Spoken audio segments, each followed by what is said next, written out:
guys, so today I'm back with just a little super quick tutorial just on how to make flowers or a rose design. This is one that I did just a few minutes ago.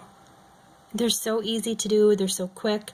Again, I just do them over my dual forms just in these little fingers so that you can see they have a curve and they'll fit on your nail, excuse me, when you go to, you can glue them on. This is a great way for beginners too. I mean, you can, if you're really confident in yourself, you can do them on your nail directly. But, if you're still practicing and learning, a great way to do them is on these dual forms. Poppets, whatever you want to call them, just so that you can,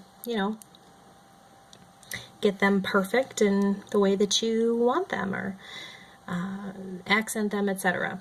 So anyway, how you do those roses, it's super easy. You just take a very, very teeny tiny bead. I'm just using a number 5 oval 3D brush, and I'm just going to place an itty bitty teeny tiny bead just in a couple different corners, and then you're going to kind of wait for them to go a little bit matte before you start working them, okay? If you start working them now, you're not going to get any definition, and they're just going to run all over the place. And yes, I am draining the liquid out the back of my brush as well. So I just kind of start with like 3 little ones right there, and I'm going to kind of go and open each of these up with my brush. Now you're going to be layering petal on top of petal on top of petal. So again, these don't have to be like perfect, especially if you're a beginner and learning. I am certainly not perfect, and it's all on what you want your flower to look like and be like too. So I'm just opening up those petals. That's what I'm doing, kind of starting with the pointy end of my brush, and I'm kind of just making a line, and then just whoopsies, and then just opening it up. Seeing if you make an itty bitty little mistake like that, if I don't like this, like this petal is kind of, I don't know. I can always cover it up with another petal, or I can just take it off because it's on a dual form, and I can do it again because it's kind of wonky. But you know what? I got plenty more petals to do, so I'm not going to worry about it. I'm just going to keep on going here. So again, I kind of like to do these in 3s so that it kind of, I don't know, has a little bit of like balance to it. And then I'll put these other 3 beads like in between the other ones I just did, so they kind of overlap each other. And I don't know, they just turn out really nice that way too. So like that, okay? And then again, you're just gonna wait, kind of wait for these to kind of melt into each other so you can open them up and fan them out like so.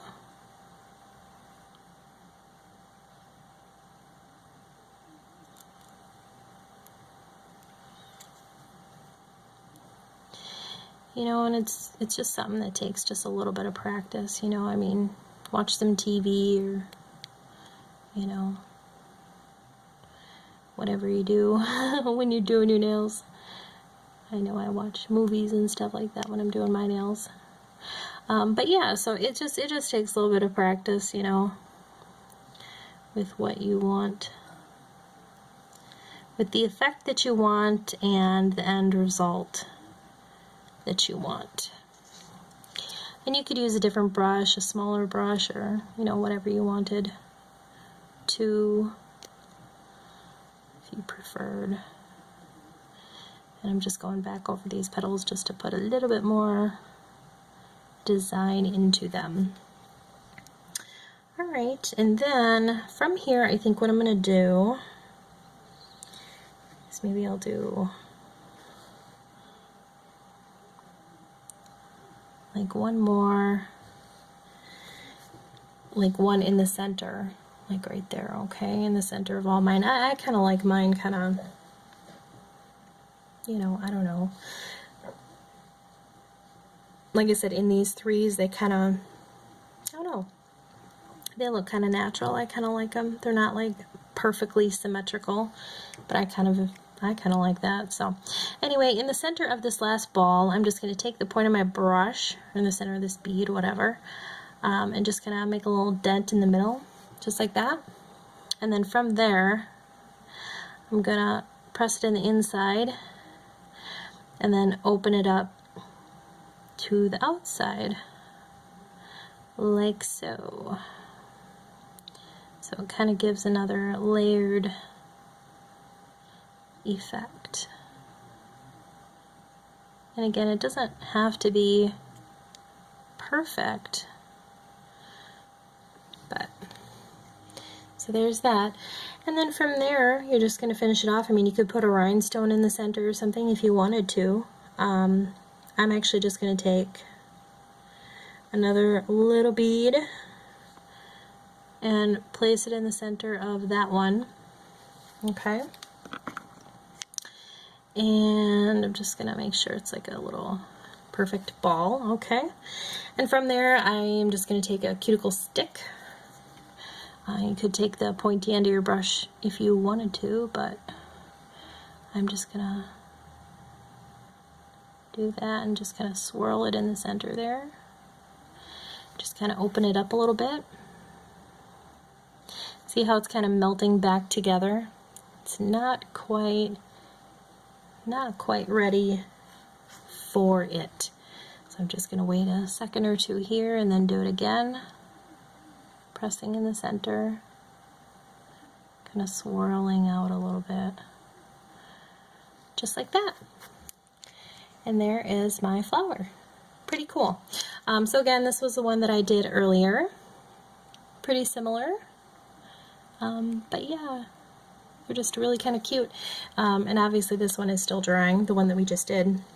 This one that I did a few minutes ago. I'm just going to take, excuse me, just a little bit of the Mineral Gold from Super Nail.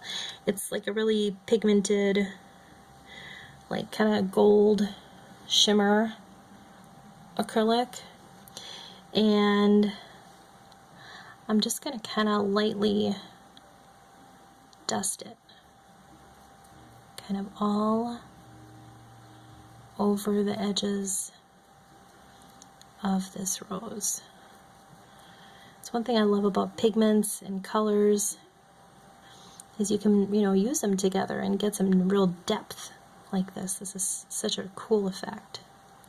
So there it is. So yeah, just basically using that really wet, it just created a really awesome effect to that rose. So anyway, I hope you guys enjoyed this and you learned something, and I hope you tried it. We'll see you guys soon. Bye.